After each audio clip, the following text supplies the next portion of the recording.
लेकिन सुधांशु जी, आपका इस पर क्या कहना है? आपका पक्ष, आपका समय शुरू होता है, अब टाइमर शुरू किया जाए। देखिए, दिल्ली में पानी की ही समस्या सबसे बड़ी केजरीवाल जी की पार्टी ने कर दी है। रंगीन पानी, एक तो बोतल में बंद वाला रंगीन पानी यानी शराब, और दूसरा नल में आने वाला साफ पानी की बजाय रंगीन पानी, जो दिल्ली की जनता बहुत लंबे समय से देख रही थी।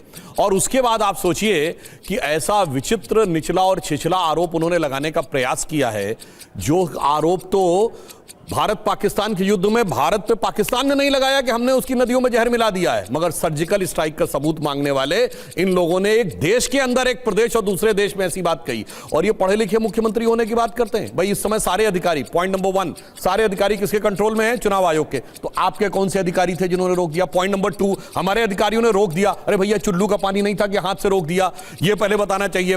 पॉइंट नंबर 3, चुनाव आयोग ने उनसे कहा कि भाई डिटेल दीजिए कि कहां के ऊपर है और किस आधार के ऊपर है, तो उसका भी जवाब नहीं दे पाए।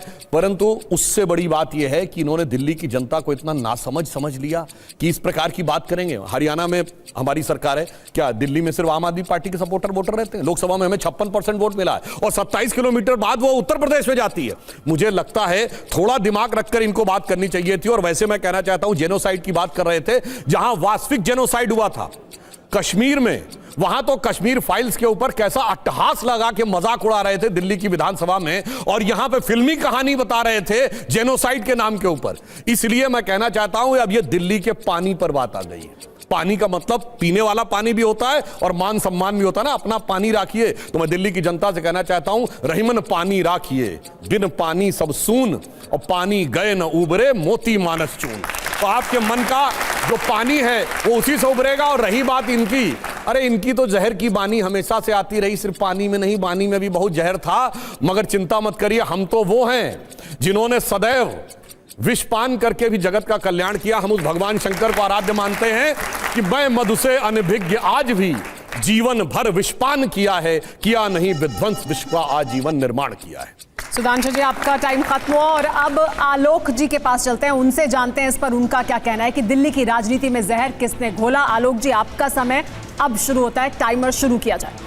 देखिए, मुझे लगता है कि अगर हिंदुस्तान की राजनीति का ही इतिहास देखें तो सबसे ज़्यादा जहर और नकारात्मकता घोलने का काम अगर किसी एक व्यक्ति ने किया है, उसका नाम है अरविंद केजरीवाल। उन्होंने पानी में नहीं, पूरे हिंदुस्तान की राजनीति में जिस तरह से अमोनिया घोल दिया था, उसका कोई मापदंड नहीं मिल रहा है। अब ये दोनों लड़ रहे हैं आपस में, कोई रहीम के दोहे सुना रहा है, कोई कुछ सुना रहा है। अरे भाई, जहर घोल दिया, एक सीएम मुख्यमंत्री दूसरे मुख्यमंत्री पर आरोप लगा रहा है और दोनों नौटंकी करते हुए इलेक्शन कमीशन जा रहे हैं। अरे भाई, थाने क्यों नहीं जाते हैं आप लोग?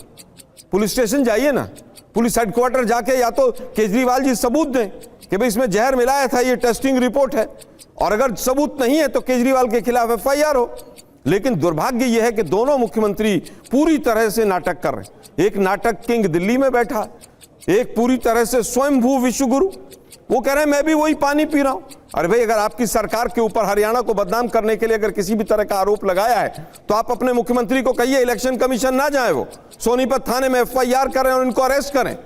अपने आप सबूत सामने आएंगे, दूध का दूध और पानी का पानी होगा। लेकिन दुर्भाग्य यह है कि 12-12 साल से दिल्ली के ऊपर शासन कर रहे हैं। दिल्ली के अंदर एक भी बूंद पानी, जो दिल्ली का शेयर बढ़ना चाहिए था, 65 लाख पॉपुलेशन बढ़ गई 11-12 साल में दिल्ली की, एक बूंद जो हमारा शेयर था दिल्ली का, वो ना हरियाणा ने से लिया, ना यूपी से लिया, ना किसी ने आवाज उठाई। लेकिन दुर्भाग्य यह है कि आज जिस तरह से तमाम मुद्दों से ध्यान भटकाने का काम हो रहा है, केवल वो चीज हो रही। क्या टैंकर माफिया हट गए? क्या तमाम चीजें जो आप हमारे ऊपर आरोप लगाते थे वो हो गए? क्या वो मीटर की कंपनी जिसके ऊपर केजरीवाल जी फूंक मार के कहते थे कि हवा से पानी मीटर चल रहे हैं, क्या उस कंपनी को बदल दिया गया था? क्या डिस्कॉम्स का किसी भी तरह से कोई जांच कराई गई थी? दुर्भाग्य यह है कि केजरीवाल जी अपने तमाम चीजों को स्वयं झुठला रहे हैं। पल्ला माजरा में जब यमुना घुसती है और जैतपुर में निकलती है तो अमोनिया की मात्रा 5 गुना बढ़ जाती है। आलोक जी, आपका टाइम अप हो गया है। तो ये बयान आपने सुने, तीनों पक्ष आपने सुन लिए।